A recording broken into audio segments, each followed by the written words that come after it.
Hello দর্শক, আমার হাতে দেখতেছেন দেশি নিম গাছ, জাতি নিম বলে এগুলাকে। এই নিম গাছের পাতার অনেক গুণাগুণ আছে, যেটা আমরা অনেকে জানি অনেকে জানি না, বা অনেকে আমরা এটা ব্যবহার করতে চাই না। যাদের শরীরে অ্যালার্জি আছে, চুলকানি আছে, তারা যদি এই নিম পাতাগুলো বেটে সংগ্রহ করে তারপরে বা শুকাইয়া সংগ্রহ করে রাখতে পারে এবং পানির সাথে খাইতে পারে, তাহলে এটা অনেক উপকার আছে। এবং যদি আপনি গোসল করার আগে গরম পানিতে এই পাতাগুলো দিয়ে গরম করে তারপর ওই পানির সাথে ঠান্ডা পানি মিক্স করে যদি প্রতিদিন গোসল করতে পারেন, তাহলে অ্যালার্জি চুলকানি থেকে অনেকটা রক্ষা পাবেন। এটা অনেক ভালো কাজ করে।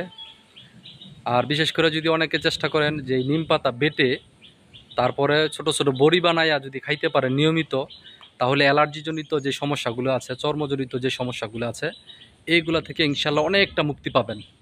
এটা আমি ব্যবহার করেছি, আমার অনেক অ্যালার্জি ছিল, মাথা অ্যালার্জির জন্য গোটার মতন হয়ে যেত। তো এই নিম পাতার বড়ি আমি অনেক দিন খাইছি, খাওয়ার পরে ইনশাল্লাহ আমার অ্যালার্জি আলহামদুলিল্লাহ এখন ভালো। তো আপনারা চাইলে এটা ব্যবহার করতে পারেন।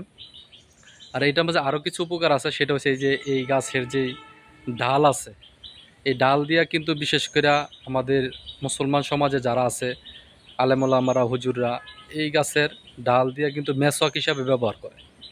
যদি এটা মেসওয়াক হিসাবে ব্যবহার করা যায়, তাহলে কিন্তু আমার যে মুখে অনেক সময় অনেকের মুখে দুর্গন্ধ থাকে, দাঁত অপরিষ্কার থাকে, দাঁতের যেই বিভিন্ন জায়গায় ময়লা আটকে যায়, কালো দাগ হয়ে যায়, বিভিন্ন ধরনের বিড়ি সিগারেট অনেক কিছু খাওয়ার কারণে দাঁতে এক ধরনের কালো একটা দাগ পড়ে যায়। তখন এই নিম গাছের ডাল দিয়ে যদি আপনি নিয়মিত মেসওয়াক করতে পারেন, তাহলে দেখবেন যে আপনার দাঁতটাও পরিষ্কার থাকবে, দাঁতের ভিতরে যে যদি কোনো দুর্গন্ধ থাকে ওই দুর্গন্ধটাও চলে যাবে। আর বিশেষ করে এই দুর্গন্ধ যাওয়ার পাশাপাশি দাঁতটাও পরিষ্কার থাকলে হাসি দিতেও অনেক ভালো লাগে। তো দাঁত পরিষ্কার থাকা দরকার আছে।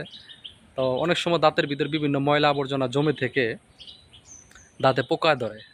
তো এই নিম গাছের ডালটা একটু তিতা, যেহেতু এটা দিয়ে যদি মেসওয়াক করা হয়, তাহলে ওই ধরনের সমস্যা থেকে মুক্তি পাওয়া যায়। তো যদি সম্ভব হয় আপনারা এটা ব্যবহার করতে পারেন, এটা অনেক কাজের। কিন্তু আমাদের সমস্যা হচ্ছে আমরা হচ্ছে অলস, আমরা হচ্ছে অলসের কারণে, এই অলসতামির কারণে কিন্তু আমাদের সামনে থাকা, আমাদের বাড়ির আশেপাশে থাকা নিম গাছ আমরা ব্যবহার করতে জানি না। যদি আমরা ব্যবহার করতে জানি সঠিকভাবে, তাহলে এটা কিন্তু অনেক ভালো উপকারে আসে। তো আপনারা জেনে থাকেন যে অনেকেই এটা ব্যবহার করছে, যারা ব্যবহার করছে তারা অনেক উপকৃত হয়েছে।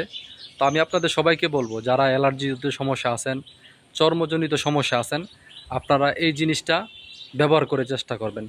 হয় খাইতে পারেন, নয়তোবা আপনি গোসলের সময় ব্যবহার করেন, নয়তোবা এটা বড়ি বানায়া তারপরে আপনি প্রতিদিন রাত্রে সকালে একটা একটা করে বড়ি খাইতে পারেন। এই ইনশাল্লাহ ইনশাল্লাহ অনেক উপকৃত হবেন। তো আশা করি সবাই আমার ভিডিওটা দেখবেন, এবং এখান থেকে যদি একজন কেউ উপকৃত হয়, তাহলে আমি আমার এই ভিডিওটা দিয়ে আমি একটা নিম গাছ যার বাড়িতে আছে, তার বাড়িতে যেন একটা ওষুধের ফ্যাক্টরি আছে। আগের কালের মানুষ বলতো নিম গাছের নিচে বসবাস করলে তার কোনো অসুস্থ হবে না। তো সুস্থতার জন্য নিম গাছ অনেক দরকার মানব শরীরের জন্য। আসলে আমরা সবাই চেষ্টা করব সবার বাড়িতে একটা করে হলেও নিম গাছ রোপণ করার জন্য। আমাদের বাংলাদেশ থেকে কিন্তু সৌদি আরবে নিম গাছ নিয়ে বিভিন্ন জায়গায় রোপণ করা হয়েছে। নিম গাছের এত গুরুত্ব, এটা আসলে বলে বোঝানো শেষ করা যাবে না। সবাই ভালো থাকবেন, আল্লাহ হাফেজ। আমার চ্যানেলটা সাবস্ক্রাইব করে দিবেন এবং প্লে বাটনটা অন করে দিবেন ইনশাআল্লাহ।